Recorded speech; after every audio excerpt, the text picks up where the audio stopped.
Hello, gentlemen. Today I'm going to break down the title update for College Football 25, and we have quite a few big gameplay changes to talk about. So what I'm going to do is go through the patch notes and talk about some of the main changes that they made, and then I'm going to go to practice mode and show you some examples of things that were fixed and things that aren't fixed. So the very first bullet point that they make is about switch stick.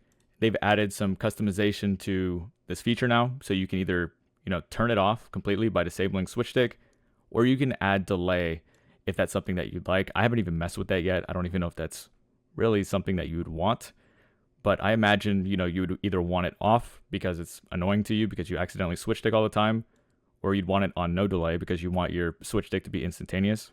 That's what I would think at least, but I'll have a look at these delays later. The next change is a big one. They have removed stem glitching from College Football 25.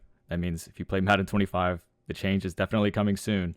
And the way they've done this is they have removed the ability to smart route after you stem the route. So basically, I'm going to show you in practice mode, as soon as you stem that route, you're no longer going to see smart route as an option in the menu. So you just literally can't stem glitch anymore, which is a good change. Like, you should not be able to get a speed boost from these routes. It was very hard to play man coverage versus these routes. And then also just hard to keep up with them with your user because they're just running faster off the rip. So good change by EA. I think this was actually a pretty smart change with how they implemented it. And again, I expect this to happen in Madden 25 very soon. So the next couple of things are about pass committing and run committing. So the very first one is increase the effectiveness of pass committing versus trick plays. I assume this has to do with things like double passes, where typically speaking, if your opponent runs one on you, your computer defenders are going to completely bite and dumb out on the first pass, giving up a touchdown on the double pass. And I assume if you see it coming, pass commit is going to help out with that. Or at least I hope it does. And then with the next one, we have increase the risk of run committing for man coverage. This is one that I tested, and it seems to be the same as before.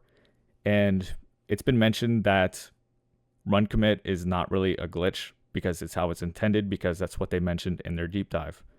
So basically, I'll show you. When you run commit out of a man coverage play and they pass, your defenders that are in man coverage are still going to play their assignments. So they're not going to bite down and give up like one play touchdowns from the receivers.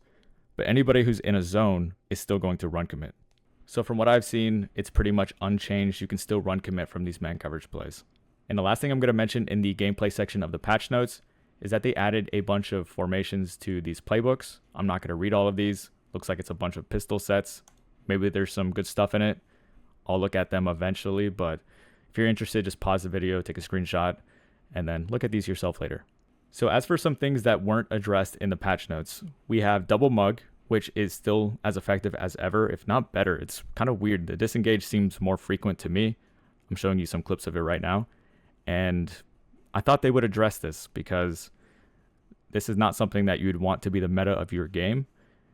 Like, it's really kind of dumb looking. A 4-man crash down is coming in like this versus your offensive line. Like, I thought this would be one at the top of their list for priorities. I guess I was wrong.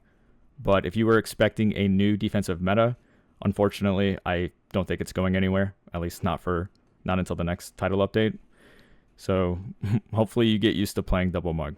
And the next thing I want to mention is that while stem glitching is gone, you still have regular stems, which are quite good. So you have this stemmed curl that beats man press for a one-play touchdown if they don't have safety help over the top. So I've gone over this in a Madden video.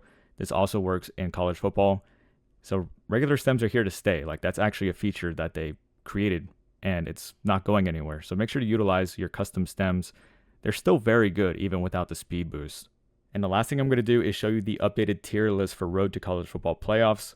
These are all of the Tier 1 teams. So Oregon is back in Tier 1, as they should be. The fact that they were in Tier 2 is kind of ridiculous. But I'll show you the first 3 tiers. There's not really anything that jumps out to me. But let me know in the comment section if you feel like a certain team is being disrespected by being in that tier. I would say Tier 2 looks pretty good to me. I would say maybe some Tier 3 teams could be in Tier 2. But again, there isn't anything that specifically stands out to me. Maybe Kansas could be Tier 2. I think Kansas is a pretty good team. But yeah, that's pretty much it for the video. Hopefully you guys enjoyed. Make sure to follow me on Twitter because I post updates on college football and Madden. I was posting all about this update this morning. And I post free tips on there too, so just make sure to follow me. I'll put the link to it in the comment section. And if you're new to the channel, make sure to subscribe. I'm posting daily content. See you guys later.